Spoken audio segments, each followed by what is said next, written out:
6-year-old Jenny Vaughn resides with her parents, Jeff and Maggie Vaughn. Jenny is holding a tea party with her puppet monsters in the attic of her house at the start of the film. Samantha, the babysitter, and her father Jeff are at Jeff's office, looking at Jeff's work. Jeff is a cartoonist who earns a career by creating cartoons. A bird is striking the sky like glass, as seen by Jenny. She attempts to climb a closet out of curiosity, but slips and falls. She has a serious brain injury. Maggie, Jenny's mother, is horrified to discover her daughter hurt when she gets home from work. She accuses Jeff and Samantha of being irresponsible. Jeff and Maggie don't get along very well. Since Jeff has been out of work for 3 years, Maggie handles all of the household money. They routinely quarrel in front of Jenny. To get Jenny to the hospital, Maggie walks her outside to the vehicle, but she doesn't want Jeff to accompany them. The couple is at a divorce settlement office a few days later. Maggie and Paul Rivers, her affluent lawyer father, are present. The divorce's conditions are negotiated. Jeff denies Maggie's request for complete custody of Jenny. The desire of both parents is to be with their daughter. Since the accident, Maggie and Jenny have been residing with Paul.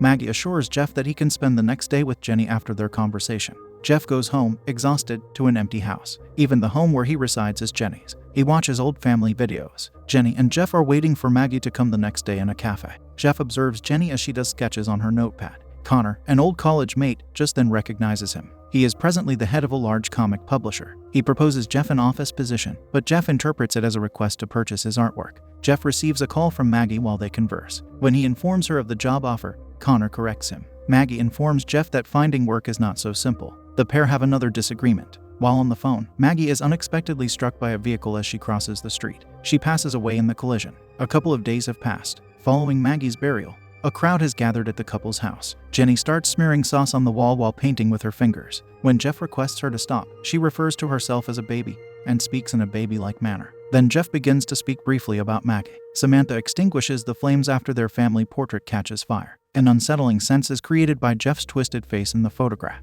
Following the gathering, Jeff and Paul discuss Jenny's custody. Jeff is deemed inadequate by Paul to care for his grandchild. Additionally, he thinks Jeff was responsible for Maggie's demise. Jeff must now work to win the custody dispute. Jeff had a nightmare that night about being chased by a mime monster. The next day, Jenny appears to be unhappy with Jeff. Paul shows up out of nowhere and is there to give Jeff the custody petition. Jeff has just 72 hours left to find work. He goes to the workplace of his friend Connor and is hired as an inker. Jenny is already asleep when he arrives at home. Jeff rejects Samantha's suggestion to allow Jenny to move in with Paul. We unexpectedly spot a tall man observing Jenny from outside her window. At night, Jeff is drawing some cartoons when he abruptly loses focus. He has the impression that someone else is in control of his body. He begins to make doodles on the page in a wild way. He was trying to design something memorable before this. When his stance breaks, he is shocked to see what he drew on the paper. Just then, Jenny comes into the room and calls him. Startled, Jeff asks Jenny why she is up this late. Jenny claims she heard some weird noises in her room and asks Jeff to take a look at it. Jeff follows her to her room and searches everywhere. He finds nothing and puts Jenny back to bed. The papers Jeff worked on the previous day are given to Connor at work, but Jeff also includes the one he scribbled on by mistake. The images appeal to Connor and his collaborator Alan Ross, who want to create a horror comic. Jeff is employed by Alan to create comic books. He takes him to his office, where he walks him through the job. He believes in spirits and the afterlife. Later that evening, Jenny won't show Jeff her notepad until it is finished, while Jeff and Jenny are both sketching on theirs. Jeff observes that she is sketching the same monster-like image he created the day before when looking at her notepad. Later, Jenny is awakened by a disturbance, as Jeff is still working. She looks around her room and realizes a tall monster puppet is standing in a corner. She screams in terror as she cries out for her father. Jeff runs over to her room. Looking around, Jeff finds nothing, but Jenny claims there was a puppet in the corner. They sleep together now that the puppet is gone. The day after the incident, everything seems to be going well. Jeff makes an attempt to make Jenny have a good time. They run about the home, play with puppets, and doodle together. He hears from Jenny that this is the best day ever for her. As they fall asleep, the same monster-like form again awakens them both in the middle of the night. The next morning, Jeff installs a camera in Jenny's room. Jeff advises Jenny to become friends with the nighttime monsters. When Jenny admits that she is afraid of them, Jenny claims that her mother told her she didn't have to take a bath in the morning, when Jeff encouraged her to take a bath. Jeff also finds out about the drawing of the creature she made on her notepad. He is preoccupied at work by Jenny's actions, so he looks into the cause online. Alan enters Jeff's office just then. Jeff informs Alan about Jenny's actions, since he knows that Alan believes in ghosts and mysticism. Alan speculates that Maggie's presence is still around and tormenting them. Jeff has doubts about the concept. The following day, Samantha and Jeff take Jenny to the park. When the other two are talking about the custody dispute, Jenny rushes about, climbing on monuments. Jeff is beginning to think of surrendering Jenny to Paul for a better future for her. In the park, a puppet performance is being performed. Jenny is adamant about seeing it. The world stops talking for Jeff all of a sudden. Everyone in the audience turns to face him and starts making expressions, as though he is having a mental breakdown. Then, everything resumes its previous state. Jeff scoops up Jenny and flees the park in fear. Samantha tries to kiss Jeff when they get home, but he pulls away. Samantha walks away at night, embarrassed. Jeff can see Jenny speaking to someone through the webcam while he works on his artwork. She invites the guest over so she may show them her toy puppets. Jenny has forged friendships with them after heeding Jeff's counsel. Jeff turns his head to the side and notices the towering puppet monster moving. He runs to Jenny's room, but no one is there. When he glances out the window, even Jenny is gone. Jenny's puppet strangely moves in the backdrop. Jeff is startled by Jenny behind him. When Jenny mentions her new buddy, Jeff puts her to bed. She brushes Jeff's inquiry concerning them aside. The following day, Samantha shows up. Jeff is worried about Jenny. He requests that Samantha watch after her, at least while he is at work. Jeff is on the train reviewing his work, when all of a sudden there is an eerie silence. The crowd disappears, and he is there by himself, and a puppet appears in front of him. Jeff approaches it.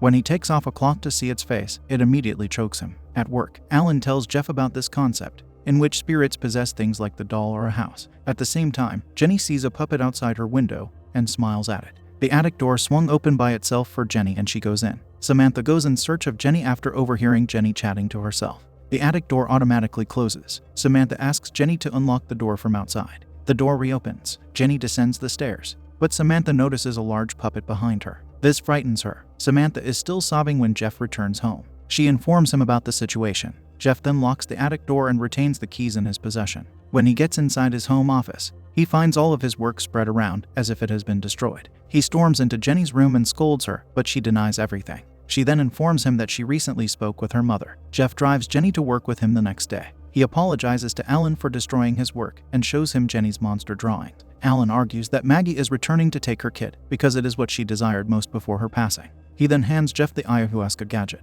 It will aid him in communicating with Maggie's spirit. He carries it home with him. Later, at home, Jeff and Samantha are conversing when Jenny begins to choke. Jeff examines her carefully and notices that she is suffering an allergic response. Samantha dials 911, and Jeff administers an EpiPen to her. Jenny has finally calmed down and returned to normalcy. The chandelier in front of Samantha, however, swings on her head, knocking her out. When the cops and paramedics come, they check on Jenny while one of them interviews Jeff. They notice a bruise on Jenny's tummy and believe she is being assaulted. Paul has arrived at the residence. When the grown-ups discuss, Jenny is sent to her room. Jenny goes to the attic and sits on the skylight when she is alone. She is conversing with a floating puppet in front of her. Jenny addresses it as Mama and requests that she not hurt anyone. Samantha is sleeping in Jeff's room owing to her injuries, and she is awakened and smothered by the same puppet Jenny referred to as Mommy. She hurries downstairs, terrified, to inform Jeff. He invites her to return home. Jenny will spend the night at Paul's. Jeff asks her whether she truly talks to Maggie as he bids her farewell. Jenny responds with a yes. Later, Jeff employs the equipment Alan gave him. Maggie's puppet emerges behind him,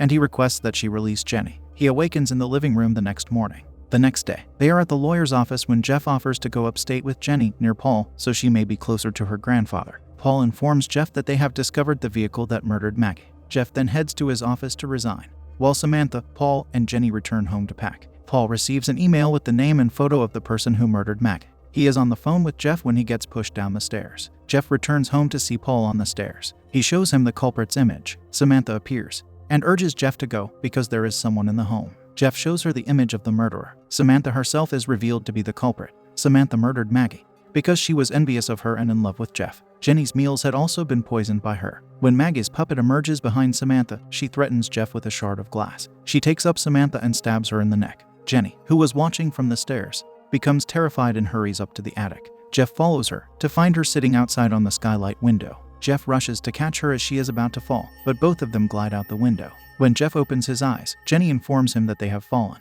He's laying on the ground. Turns out, Maggie has saved them.